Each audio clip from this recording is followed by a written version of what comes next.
नमस्कार दोस्तों।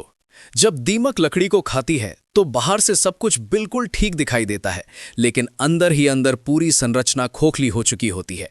आज भारतीय अर्थव्यवस्था के साथ भी कुछ ऐसा ही हो रहा है। ऊपर से तस्वीर मजबूत दिखती है, जीडीपी ग्रोथ, शेयर बाजार की ऊंचाइयां, विदेशी निवेश की बातें, बट अंदर ही अंदर रुपया एक साइलेंट लेकिन बेहद खतरनाक खतरे में बदलता जा रहा है।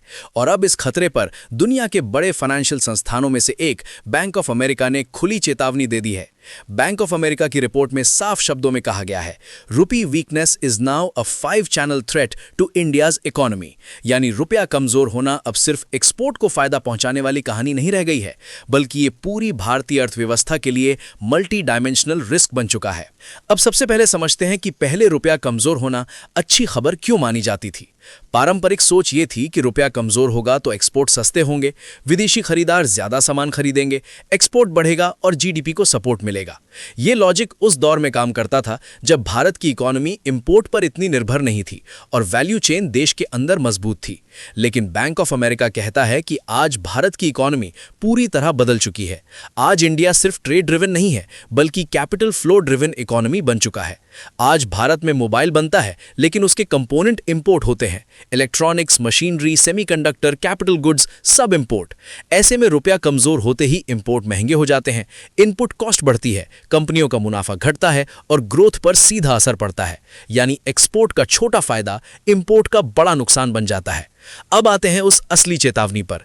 ये 5 चैनल थ्रेट आखिर है क्या? सबसे पहला और सबसे खतरनाक चैनल है सेंटिमेंट और कॉन्फिडेंस चैनल।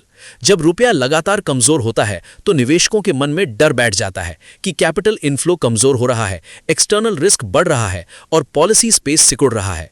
नतीजा ये होता है कि विदेशी पोर्टफोलियो निवेशक यानी एफपीआई पैसा निकालने लगते हैं।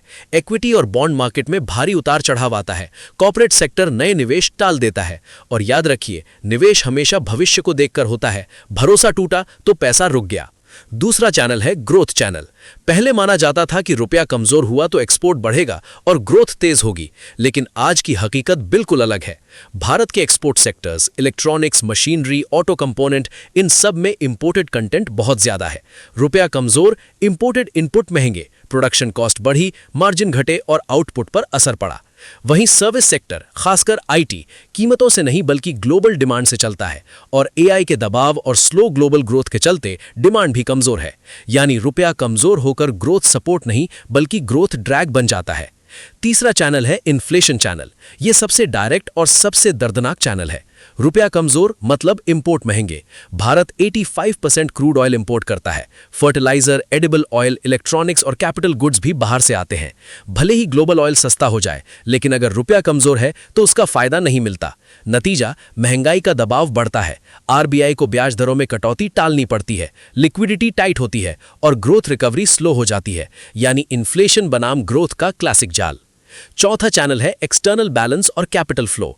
ट्रेड साइड पर इंपोर्ट महंगे और एक्सपोर्ट सस्ते दिख सकते हैं, जिससे करंट अकाउंट थोड़ा संभलता दिखे, लेकिन असली खतरा कैपिटल साइड से आता है। रुपया कमजोर होते ही पोर्टफोलियो आउटफ्लो शुरू हो जाता है, एक्सटर्नल बोरोइंग महंगी हो जाती है और कॉर्पोरेट बैलेंस शीट पर दबाव बढ़ जाता है। भारत का करंट अकाउंट डेफिसिट स्ट्रक्चरल है, जिसे एफडीआई, एफपीआई और एक्सटर्नल बोरोइंग से फाइनेंस किया जाता है। अगर कैपिटल इनफ्लो घटा तो फॉरेक्स रिजर्व पर दबाव आएगा, आरबीआई को ज्यादा इंटरवेंशन करना पड़ेगा और मार्केट का भरोसा और कमजोर होगा। ये एक खतरनाक साइकिल बन जाती है।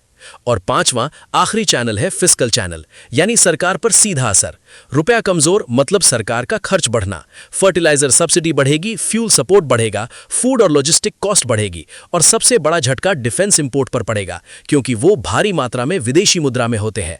दूसरी तरफ आरबीआई को फॉरेक्स बेचने पड़ते हैं, उसका सरप्लस घटता है और सरकार को मिलने वाला डिविडेंड कम हो जाता है। यानी खर्च ज्यादा, रेवेन्यू कम, फिस्कल डेफिसिट पर double pressure. Bank of America की सबसे बड़ी चेतावनी यही है कि रुपी वीकनेस अब सेक्टोरल नहीं बल्कि सिस्टेमिक रिस्क बन चुकी है। यानी ये किसी एक सेक्टर की समस्या नहीं है, पूरी economy, capital flow, fiscal health और ग्रोथ सब कुछ अब करेंसी की मजबूती से जुड़ चुका है। आज रुपया कमजोर होना सिर्फ एक्सपोर्ट की कहानी नहीं बल्कि पूरी भारतीय अर्थव्यवस्था की परीक्षा है और बैंक ऑफ अमेरिका की इस चेतावनी को नजरअंदाज करना भारी पड़ सकता है। अब सवाल आपसे, क्या आपको लगता है कि रुपए पर मंडराता ये संकट आने वाले समय में और गहराएगा? क्या इसका असर बाजार, निवेश और आपकी जेब पर पड़ेगा? नीचे कमेंट में अपनी राय जरूर बताइए। और अगर आपको ऐसे ही दमदार, हाई एनर्जी और गहराई से समझाने वाले एनालिसिस पसंद आते हैं तो वीडियो को लाइक कीजिए, शेयर कीजिए और ऐसी हर बड़ी आर्थिक खबर के लिए चैनल को अभी सब्सक्राइब कर लीजिए। नमस्कार।